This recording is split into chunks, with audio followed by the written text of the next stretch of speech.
Di masa pemerintahan Presiden Prabowo Subianto akhirnya memilih untuk tidak menaikkan harga BBM setidaknya sampai akhir tahun. Sudah tepatkah kebijakan ini? Apapun kebijakan yang dipilih adalah kebijakan yang didasari pada prinsip-prinsip kehati-hatian. Sampai kapan kemudian APBN kita bisa menahan ini begitu? Apakah memang segitu dikdayanya cash kita sehingga kita berani melakukan satu jaminan bahwa sampai akhir tahun tidak naik? Sebegitu berdampakkah kemudian ketika penutupan Selat Hormuz ini, dan kita bisa mencarinya itu di mana lagi? Jadi misalnya satu hari salah satu pejabat mengatakan kita tidak masalah Selat Hormuz ramai karena impor paling banyak dari Singapura. Gitu. Pertanyaannya Singapura dari mana?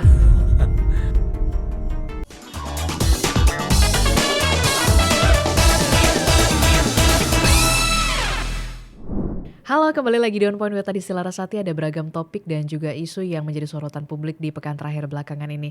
Kalau kita lihat dampak perang di Timur Tengah memang masih terjadi di sejumlah hampir di seluruh negara. Salah satunya adalah krisis energi.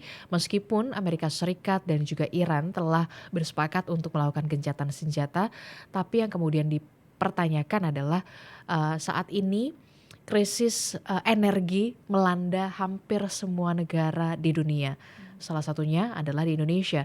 Tapi it's a good newsnya adalah pemerintahan Presiden Prabowo Subianto memilih untuk tidak menaikkan BBM setidaknya sampai akhir tahun.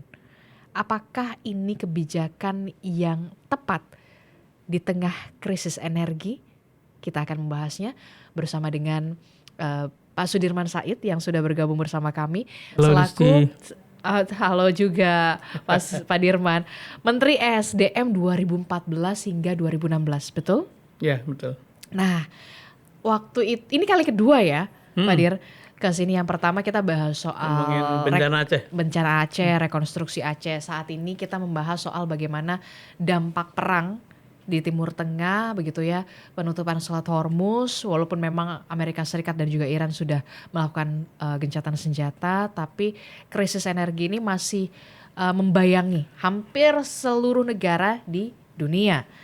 It's a good newsnya di masa pemerintahan Presiden Prabowo Subianto akhirnya memilih untuk tidak menaikkan harga BBM setidaknya sampai akhir tahun. Sudah tepatkah kebijakan ini? Oh, saya nggak berani menilai itu, karena pasti pembuat kebijakan sudah punya hitung-hitungannya, sudah punya wisdom, sudah punya kalkulasi yang akurat. Kita doakan, dan sebagai warga negara yang konsumen BBM, kita senang lah harganya tidak naik. Tapi mungkin dalam prinsip kehati-hatian public policy kita perlu juga menyampaikan pandangan-pandangan yang alternatif lah. Aman tidaknya itu kan fungsi dari banyak hal. Misalnya apakah stok kita cukup untuk bertahan berapa lama, apakah pasokan kita juga terjamin. Tapi juga harga internasional itu yang mungkin sekarang secara responsif orang berpendapat atau sebagian berpendapat bahwa kan sudah gencatan senjata, kemudian nanti akan ada segera kembali ke normal. Menurut saya jarak antara gencatan senjata menuju kepada harga lapangan itu masih panjang. Jadi gencatan senjata itu kan keputusan diplomatik antar negara. Nah, sudah itu kan nanti akan dicek apakah militernya mematuhi, sesudah militernya mematuhi apakah perbaikan fasilitas produksi dan transportasi itu bisa dilakukan dengan cepat.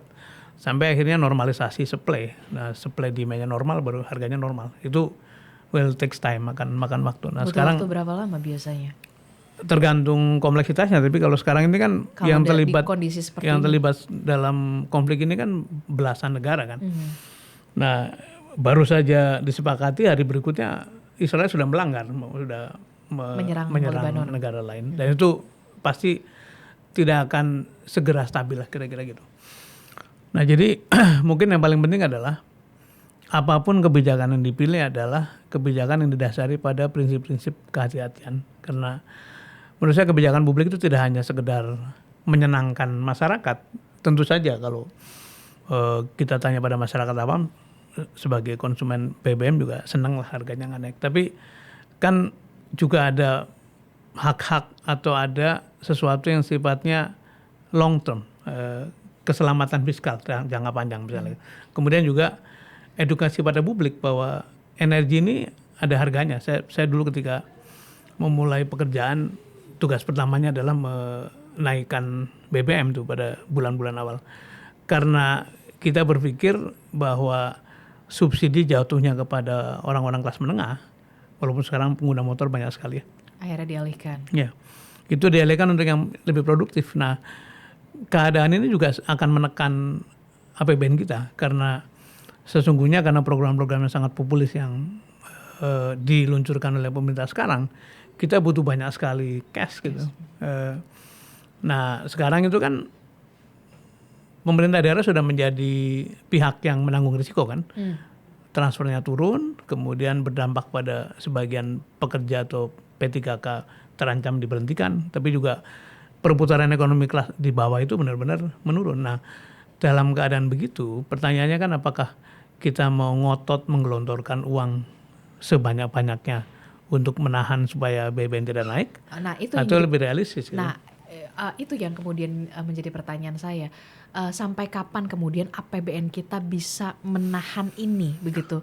Sampai kapan kemudian kita akhirnya bisa realistis pada keadaan? Itu yang menjadi pertanyaan saya. Yang bisa menjawab tentu otoritas karena mereka tahu persis berapa isi kantongnya. Tapi sebagai satu fenomena yang perlu dipertimbangkan, misalnya hari ini beredar satu berita di DPR berlangsung pembahasan mengenai restitusi. Restitusi besar itu artinya pajak tahun lalu sebetulnya ada yang over, yang ditagih dengan lebih dari kewajaran, karena itu kemudian mereka klaim. Sekarang 350 triliun diminta sebagai restitusi, artinya dari kas negara kalau semua dipenuhin akan berkurang itu. Jadi sudahlah beban subsidinya begitu besar, dan kalau kita hitung dengan harga sekarang itu dalam menuju akhir tahun itu minimal 160 triliun tambahan. Kalau Pertalite itu di cap dengan harga yang seperti sekarang.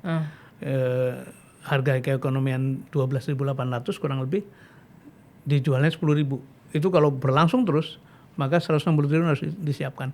Dan itu pasti mau kita kantongnya masih tebal mau sudah tipis akan membebani APBN. Jadi pertanyaannya ditujukan pada si otoritas, pemegang otoritas fiskal, Menteri Keuangan dan juga mungkin pemerintah keseluruhan.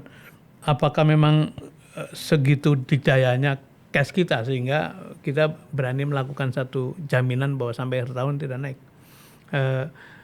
Ada banyak ketidakpastian, tapi tentu saja kita ingin berprasangka baik bahwa mereka sudah punya data intelijen, mereka sudah punya data bagaimana prediksi-prediksi konflik ke depan dan sebagainya, sehingga pemerintah berani mengatakan sampai akhir tahun kita nggak naik. Bahkan kemarin kan di DPR kan di challenge kan, betul nih sampai akhir tahun, betul, yakin maksudnya. Ya, kita doakan mudah-mudahan. Iya, it's a good news buat kita, tapi kemudian kita juga masih khawatir nih sampai kapan begitu ya, karena ketika memang harga BBM itu ditahan untuk tidak dinaikkan, tapi kemudian kita lihat harga-harga lainnya begitu juga sudah mulai naik. Harga kedelai yang kemudian menyentuh kaum rentan begitu, itu yang juga perlu dipikirkan juga gitu. Coba kita dalami ya soal harga itu. Yang tidak naik kan sesungguhnya satu item, BBM bersubsidi. Iya. Tapi Pertamax tetap naik, mengikuti harga keekonomian. Industri juga tetap mengikuti harga keekonomian. Jadi sebetulnya kenaikan itu juga mewarnai yang Disti bilang tadi. Ekonomi yang lain tuh. Pasti biaya transportasi naik. Misalnya nanti kita bicara soal aftur yang juga naik kan. Iya betul, aftur. Harga barang-barang pasti ikut naik. Nah sekarang se-worth it mana kita jaga sampai betul-betul akhirnya promise atau janji yang populis itu ditunaikan dibandingkan dengan pengorbanan dari banyak aspek tadi. Kalau kita bertanya pada masyarakat awam pasti mengatakan jangan naik lah gitu ya. Tapi kembali saya berpandangan public policy itu aspeknya banyak.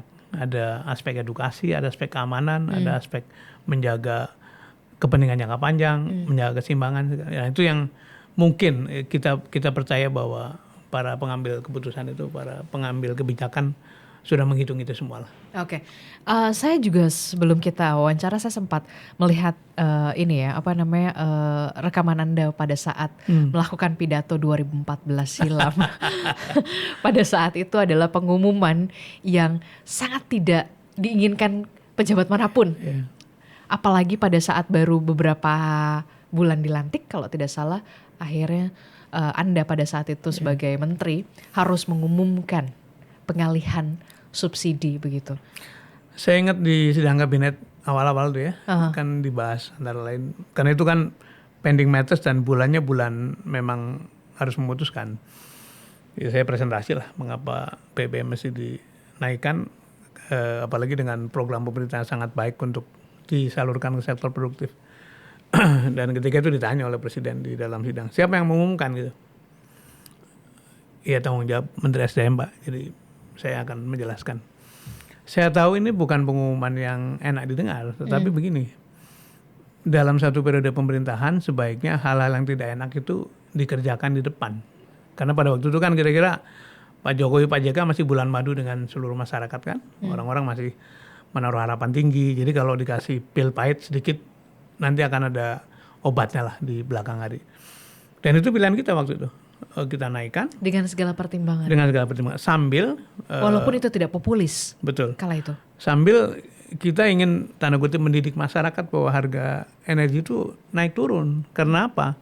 Mayoritas sumber energi kita yang BBM ini masih impor. Jadi tergantung pada harga minyak dunia kan. Betul. Nah, caranya bagaimana mendidik masyarakat? Kita bikin peninjauan 3 bulan. Jadi kalau harganya lagi naik, kita menyesuaikan. Kalau turun juga kita turunkan. Dengan begitu masyarakat terbiasa dengan sebagaimana kita membeli barang-barang lain. Up and down. Dan itu kan baik bagi masyarakat sehingga punya perencanaan. Tapi dari segi politik pastinya kan punya pertimbangan lagi-lagi. Ini yang tidak ada. Saya harus katakan when politics too dominant, ketika politik terlalu dominan, kalkulasi politik terlalu dominan, kita masuk ke dalam alam public policy making yang tidak rasional gitu. Dan itu sebetulnya bukan hanya membahayakan keutuhan tadi fiskal, tapi juga buat pemerintah sendiri. Karena lama-lama kan ongkosnya begitu besar kan. Kalau terus-menerus berjanji mau tidak naikkan ini, tidak menurunkan ini terus-menerus. Kalau kebetulan fiskal kita kuat sih nggak masalah. Tapi kalau tadi kita terus memanjakan dengan hal-hal yang indah, tapi sebetulnya kantong kita tidak sehebat atau tidak setebal yang dibayangkan, itu kan berisiko gitu. Nah, tinggal tadi trade off-nya mau janji politik terus-menerus atau mau membuat satu landasan supaya kita selamat sama-sama dalam jangka panjang gitu. Nah, itu yang mungkin perlu wisdom, perlu tadi saya sebut kita percaya pada kebijakan dari para pengambil policy. Oke, sebenarnya kita pengen tahu juga produksi BBM kita itu bisa memenuhi kebutuhan BBM nasional tuh berapa persen dan sisanya kita tuh impor dari mana sih Pak? Iya, sering disebut 1,5 sampai 1,6 barel, 1,6 juta barel per hari kebutuhannya, dan kapasitas produksi kita minyak mentah itu hanya sekarang mungkin sekitar 600-an. Jadi 1 juta itu kurang lebih memang diimpor. Nah, kita nggak bicara antara minyak mentah dan BBM ya. Tapi yang jelas kapasitas kilang kita itu tidak pernah berkembang di atas 800.000 barel. Jadi memang ketergantungan pada impor besar sekali. Dari mana diimpor? Dari pasar internasional. Dan kenapa kita tidak mulai mencicil untuk bisa membuat kapasitas tangki kita itu besar setiap tahun bertambah? Saya mengaudit Pertamina sebagai karyawan BPK, sebagai auditor BPKP tahun 84. Kemudian tahun 2008-2009 saya bekerja di Pertamina, ngurusi ekspor impor juga tuh. 5 tahun kemudian dilalahnya saya jadi Menteri SDM kan. Jadi saya ngikuti betul isu-isu seperti ini. Menurut saya hal fundamental yang membuat kita itu punya suasana energi yang sama sekali tidak aman karena we are trapped in short termism. Jadi cara berpikir kita sejak dulu itu nggak pernah lepas dari pandangan jangka pendek gitu. Saya beri contoh. kita sudah tahu kok jumlah penduduk naiknya berapa perkiraannya gitu ya. Jumlah konsumsinya naik berapa. Jadi tahu prediksi konsumsi BBM 10 tahun yang akan datang kita bisa hitung. 20 tahun yang akan datang kita bisa hitung. Ya. Apalagi dengan. Tapi kita seperti tidak mampu untuk maksa gitu ya. Yuk kita bangun kilang. Ayo kita bangun tangki. Tidak mampu atau tidak mau? Tidak mampu menerobos kepentingan-kepentingan lainnya. Ya mungkin akhirnya dalam kategori tidak mau gitu. Misalnya saya ketika jadi menteri itu program kami adalah membuat storage tambahan sampai menyewa punya swasta yang kosong-kosong itu supaya kita punya cadangan operasional yang semulanya seperti sekarang ini 22 harian menjadi 30 hari. Sempat hampir berhasil tuh. Tapi ya tugas saya selesai gitu. Dan kemudian kita juga pengen waktu itu kita dorong namanya dana ketahanan energi. Perpunya sudah kita siapin dengan harapan di samping menambah security supaya ada cadangan, istilahnya cadangan strategis. Cadangan strategis itu cadangan yang tidak boleh dipakai dalam keadaan normal. Nah kita nggak punya tuh sampai sekarang. Yang ada adalah cadangan komersial. Jadi stok yang ada itu stoknya Pertamina dan stoknya perusahaan-perusahaan pengusaha BBM ya, swasta maupun pemerintah. Jadi apakah kita tidak punya uang? Sama-sama uang terbatas kok. Tapi kalau kita ngotot, buktinya kalau kita ngotot bikin IKN bisa kok. Kita ngotot bikin bus bisa. Kita ngotot sekarang MBG bisa kok. Jadi ini soal prioritas. Mau apa nih? Kembali, kalau kita terus-menerus terjebak pada short termism, pandangan jangka pendek, populisme, yang kepingin dapat poin politiknya berlebih-lebihan, kita akan melupakan kepentingan-kepentingan jangka panjang. Itu adalah kepentingan generasimu, generasi muda-muda nih, generasi anak saya, cucu saya, segala macam. Yang menurut saya itu adalah kewajiban moral siapapun yang duduk di pemerintahan, karena mesti memprotek kepentingan generasi yang akan datang gitu. Nah kalau kita egois gitu, saya sampaikan dalam satu forum, kita sungguh berharap pemerintah itu cukup percaya diri dengan mengatakan ini keadaan sebenarnya, mari kita sharing pain, mari kita berbagi kesulitan gitu ya. Sebagaimana dilakukan oleh Perdana Menteri Singapura, dengan gamblang dia jelaskan risiko-risiko dari padahal Singapura itu negaranya kecil, penduduknya sedikit, uangnya banyak gitu. Toh dia bisa mengatakan we have problem gitu. Presiden Filipina sudah mengatakan darurat energi dari kapan-kapan gitu. Di berbagai negara, Thailand naiknya 34%. Malaysia punya surplus produksi, tapi dia tetap naikin harga BBM sesuai dengan harga keekonomian. Jadi itu sebetulnya adalah ketika public policy juga ada unsur edukasi pada publik. Sambil tadi menjaga kelangsungan sesuatu yang sifatnya jangka panjang. Oke. Nah tadi belum terjawab sepenuhnya ya Pak. Soal pasokan BBM kita sebenarnya produksi BBM kita hanya mencukupi sekian.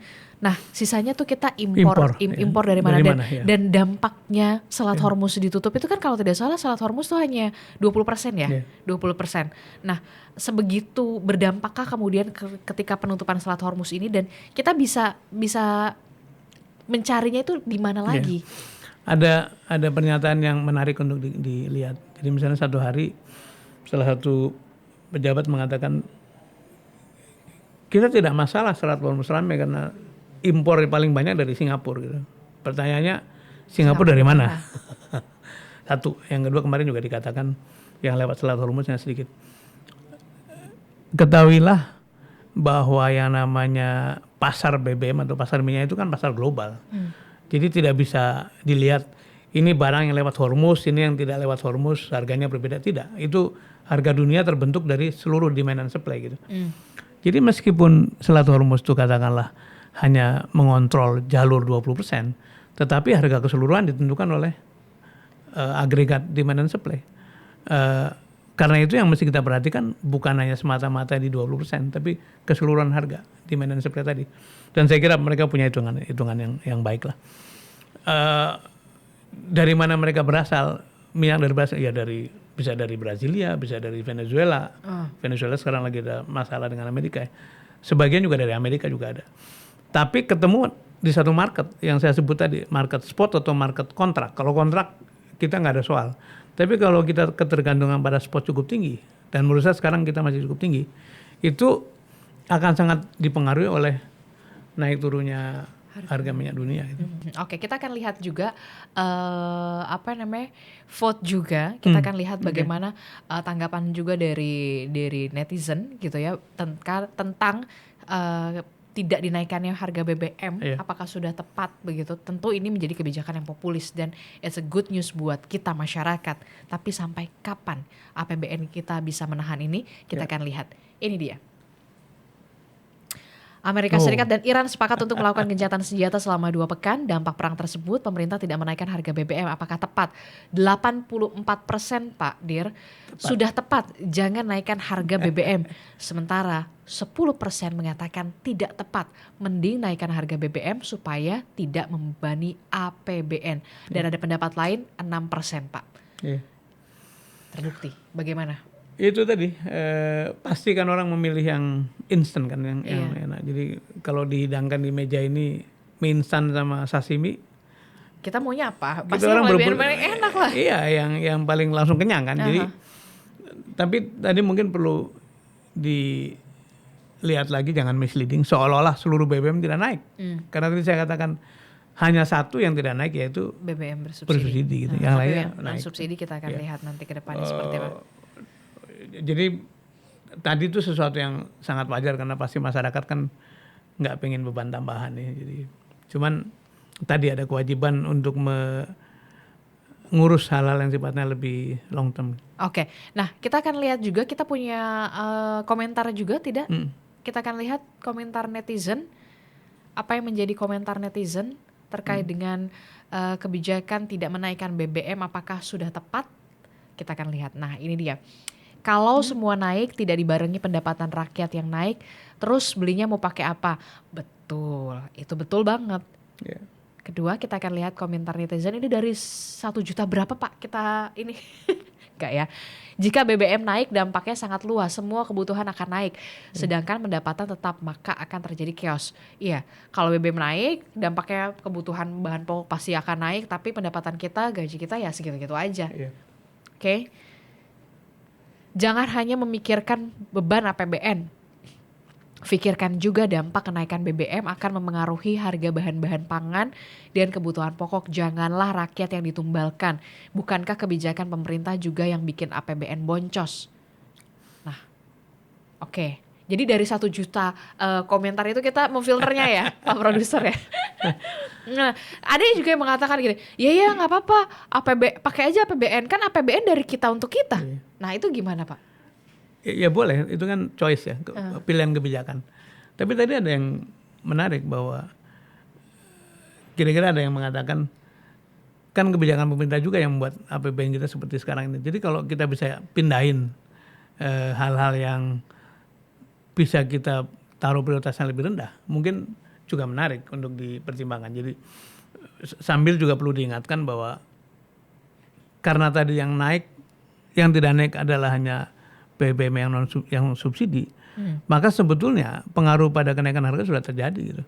Nah tinggal bantalannya apa? Mungkin dulu kan ketika harga BBM naik begitu tinggi, akhirnya kan pemerintah memberikan satu BLT ya, bantuan langsung tunai, karena yang paling efektif subsidi memang diberikan pada masyarakat langsung, pada orang bukan pada barang gitu. Itu prinsip subsidi juga.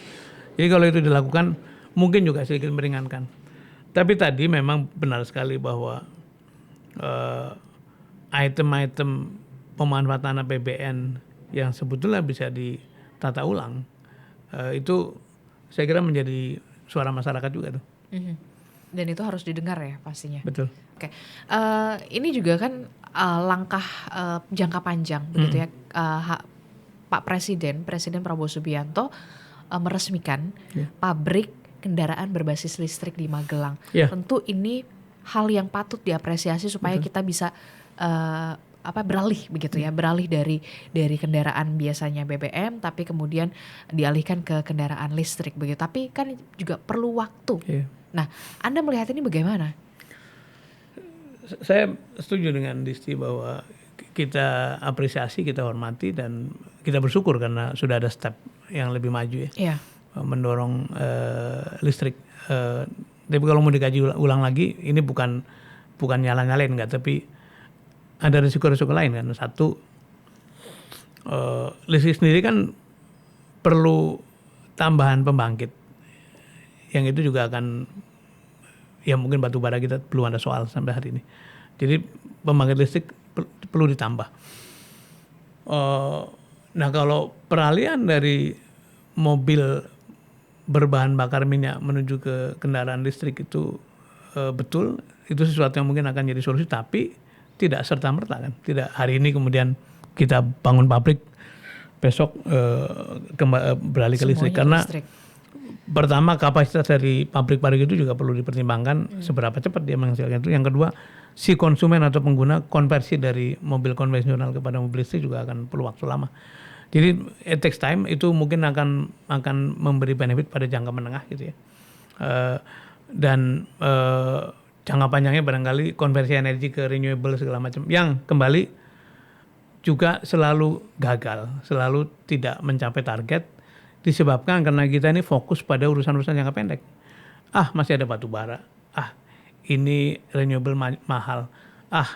Masih belum mendesak amat. Jadi selalu kita terjebak pada pikiran-pikiran short term yang memilih apa yang bisa dikerjakan, bukan memilih yang harus dikerjakan gitu. Kalau ibaratnya mahasiswa tuh kalau besoknya ujian baru malamnya baru kita juga dulu SKS gitu. sistem kebut semalam begitu ya. Ketika udah deadline baru deh kita kerjain. Iya. Padahal kan kalau saja kita lebih punya persiapan gitu ya, tadi membagi resources. Kita lost opportunity banyak sekali ketika oil bonanza masih kita nikmati, ketika banjir minyak dan duitnya banyak itu kita tidak bersiap-siap melakukan suatu konversi energi. Nah sekarang biasanya ribut-ribut renewable itu ketika keadaan begini nih, harga minyak tinggi kemudian orang rame ngomongin. Tapi nanti kalau harganya normal, ya lupa udah lagi. Selesai. Oke. Pak, kalau dari kacamata Bapak pernah menjabat sebagai Menteri SDM kala itu begitu ya di 2014 sampai 2016 di eranya Presiden Jokowi pada saat itu. Apa sebenarnya yang menjadi tantangan? Saya tidak mengatakan itu hambatan ya. Tantangan mengapa begitu sulit reformasi energi? Satu tadi fundamental isunya adalah kita sering sekali terperangkap pada pandangan-pandangan jangka pendek. Terus apa hubungannya? Bangun kilang itu perlu waktu. Konversi dari mobil biasa ke listrik perlu waktu. Konversi dari energi fosil ke renewable perlu waktu. Jadi kalau kita tidak punya komitmen jangka panjang, ya memang susah. Yang kedua, harus saya katakan, yang main di energi kan nggak banyak. Sementara volume transaksinya besar sekali kan. Artinya apa? Yang main orang-orang besar. Pemainnya itu aja. Pemainnya itu aja, dan orang-orang besar itu punya akses sangat kuat pada kekuasaan. Nah, ketika kekuasaan itu tidak murni bekerja sesungguh-sungguhnya bagi rakyat, atau ketika para pemegang kuasa itu punya vested interest, punya konflik of interest, ternyata taken policy sambil berdagang gitu ya, itu muter di situ aja, sehingga policy yang dimaksudkan untuk rakyat banyak dalam jangka panjang terkorbankan. Jadi nomor 2 adalah penghambatnya atau tantangannya adalah konflik of interest. Yang ketiga, energi itu karakternya 3 tuh. Nomor 1, capital intensive, perlu investasi besar. Yang kedua, butuh teknologi. Yang ketiga, karena 2 ini biasanya urusan internasional.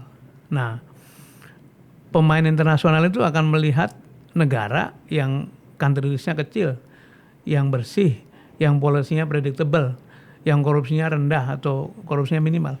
Kita adalah negara yang country risk-nya tinggi, korupsinya gila-gilaan, polisinya ganti-ganti, pejabatnya hari ini ngomong apa, besok ngomong apa lagi, kembali pada short termism tadi. Sehingga investasi di sektor energi ini sangat sulit. Sejak tahun 2015 saya kira, 15-16, sesungguhnya terjadi satu pull out, satu pemindahan besar-besaran para pemain besar energi. Jadi yang tadinya punya investasi besar di sini, satu persatu pergi. Memang kontraknya habis.